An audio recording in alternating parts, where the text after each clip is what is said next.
বন্ধুরা কেমন আছেন? আজকে আমি একটা দই দিয়ে নারকোল দিয়ে একটা পটলের রেসিপি দেখাচ্ছি। পটলটাতে আমি আগে কিছুই করব না, এরকম একটু ছাড়িয়ে নেব, গাটা এরকম করে ছাড়িয়ে নেব, নিয়ে এরকম পটল কাটি গোটা আমরা, মুখটা কেটে পরিষ্কার করে, এটা যে যেরকম খুশি কাটতে পারে, আমি এরকম চারচালা করে দিচ্ছি।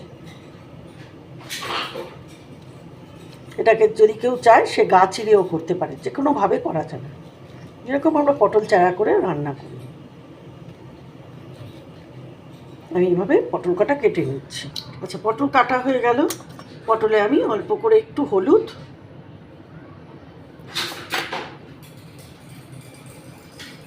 আর একটু নুন দিয়ে মাখিয়ে নিচ্ছি আলগা হাতে। নুন হলুদ মাখানো হয়ে গেছে, কড়াইতে তেল দিয়ে দিচ্ছি। রান্নাটা আমি করছি মূলত সাদা তেলে।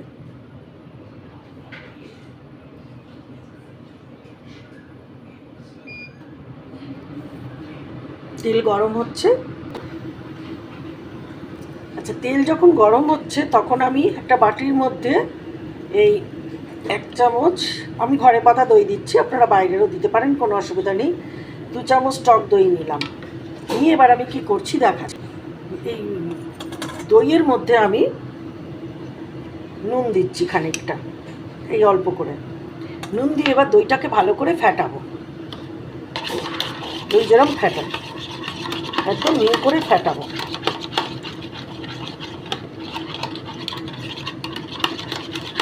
ফেটানো হয়ে গেল। এইবার এটাকে একটা ঘোল মতন বানাবো, বানিয়ে রেখে দেবো।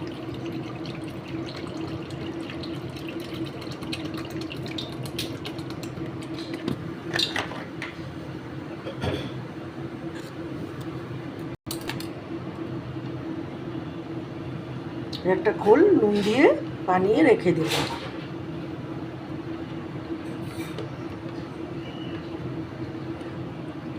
এবারে এদিকে পটল ভাজা। আচ্ছা, পটল ভাজা হচ্ছে। এই সময় আমি একটা বাটিতে এই সিকি চামচ পিঞ্চ 1/4 স্পুন হিং দিলাম, 1 ভর্তি করে আদা বাটা দিলাম হিঙের মধ্যে, ঠিক আছে? দিয়ে এবারে একটু জল দেবো, এটাতেও জল দিয়ে হিং শুদ্ধ আদার জলটা ভিজিয়ে রেখে দেবো। দুটোই ভিজিয়ে রইল, ওদিকে আদা ওই পটলটা ভাজা হচ্ছে। দুটো বোঝাতে পারলাম, হিং আর আদা, ওদিকে ঘোল। 1 পিঠ ভাজা হয়ে গেছে সুন্দর, আর 1 পিঠ করে ভাজা হচ্ছে।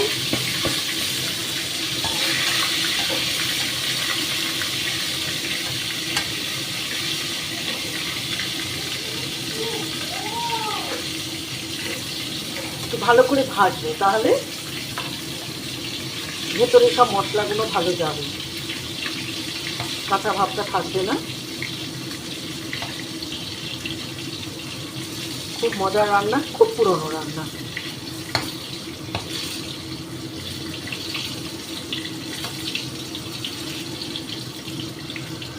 এই রান্নাটা ঝিঙে দিয়েও যায়, মাছ দিয়ে যায়, ভালো টাটকা মাছ হলে মাছেও যায় এই রান্নাটা, সেম রান্না।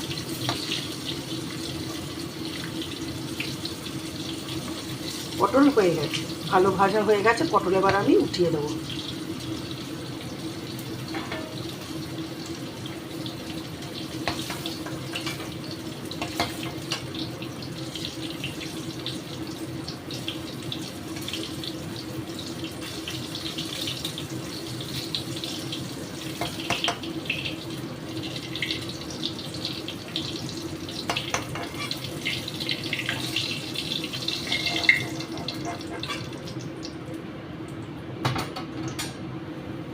এবার নেক্সট স্টেপ শুরু করছি। আচ্ছা, পটল ভাজা হয়ে গেছে, এবার ওই তেলেই আমি একটু জিরে ফোড়ন দিলাম, গ্যাসটা কমিয়ে দিলাম।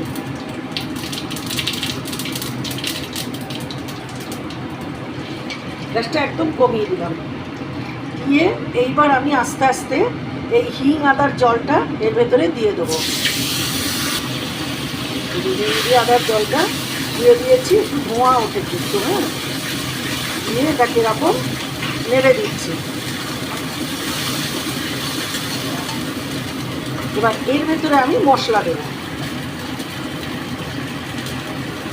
হলুদ দিলাম, হলদি, অল্প জিরে, ধনেটা একটু বেশি যাবে, নিরামিষ রান্না। 1 চামচ ধনে, একটু ঝাল লঙ্কার গুঁড়ো, যেটা ঝাল লঙ্কা হয়, এটাকে এর সাথে আমি গ্যাসটা একটু কমিয়ে রেখেছি যাতে সুন্দর করে মশলাটা হয়ে যায়, মশলাটা কষে, মশলা কষে যাতে তেলটা বেরিয়ে আসে।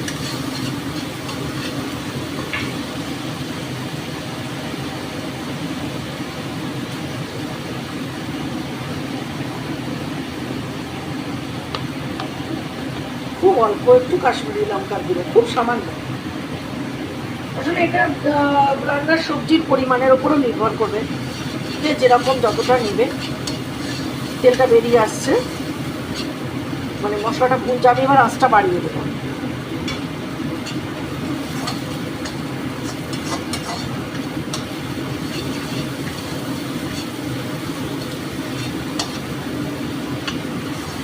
মশলাটা ভুনে যায়।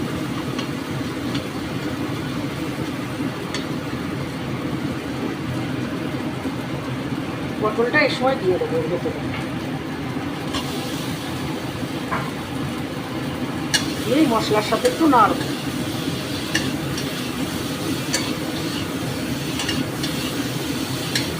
রোস্টের মতন আর কি।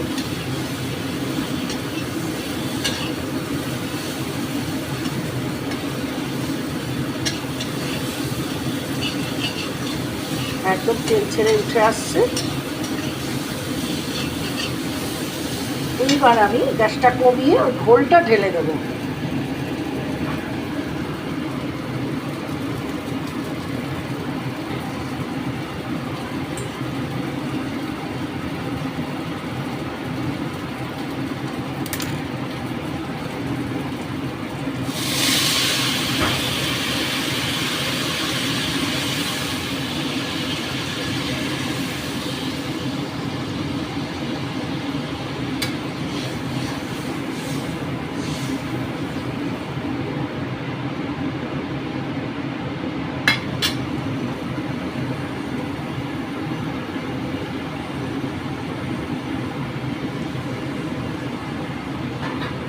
গ্যাসটা বাড়িয়ে দিলাম।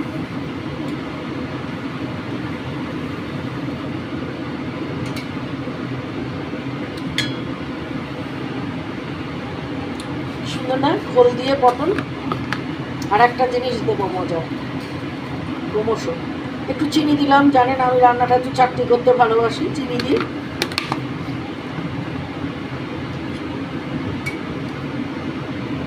কার কীরকম লাগলো আমাকে অবশ্যই জানাবেন, আর প্লিজ সাবস্ক্রাইব, লাইক, শেয়ার করবেন। অপছন্দ হলেও জানাবেন।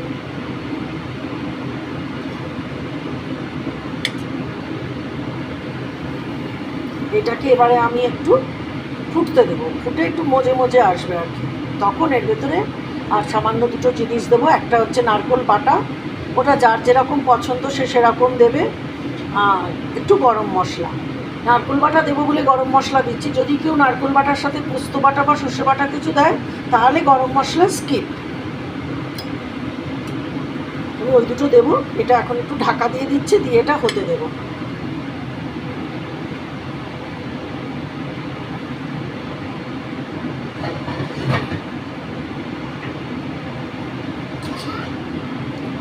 এই ঢাকা দিয়ে দিলাম, এবার এটা হোক।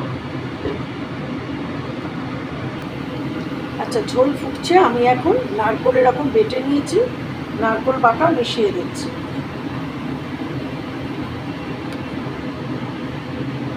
দু চামচ নারকেল বাটা দিলাম। এটা যার যার পরিমাণ, যে যেমন দেবে।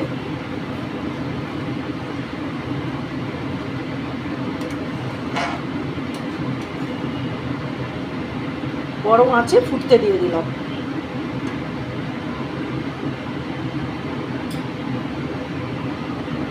হয়ে গেছে। এইবার আমি গরম মশলা ছড়িয়ে গ্যাসটা বন্ধ করে দিলাম। দেখুন তো কেমন হয়েছে, অবশ্যই করে বানাবেন, খেয়ে খাইয়ে আমাকে জানাবেন কেমন লাগলো। হ্যাঁ। আমি গ্যাস কিন্তু বন্ধ করে দিয়েছি। এটা এখন ওই স্ট্যান্ডিং টাইমে এরকম হচ্ছে। এখন আমি এটাকে একটু রাখবো।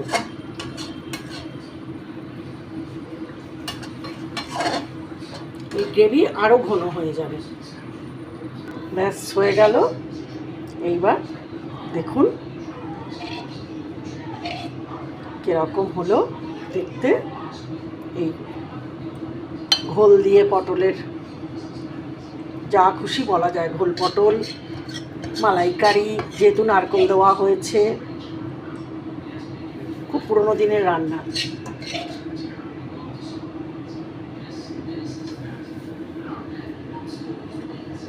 কেমন লাগছে অবশ্যই করে জানাবেন, ঠিক আছে? আজ আসি, খুব ভালো থাকবেন।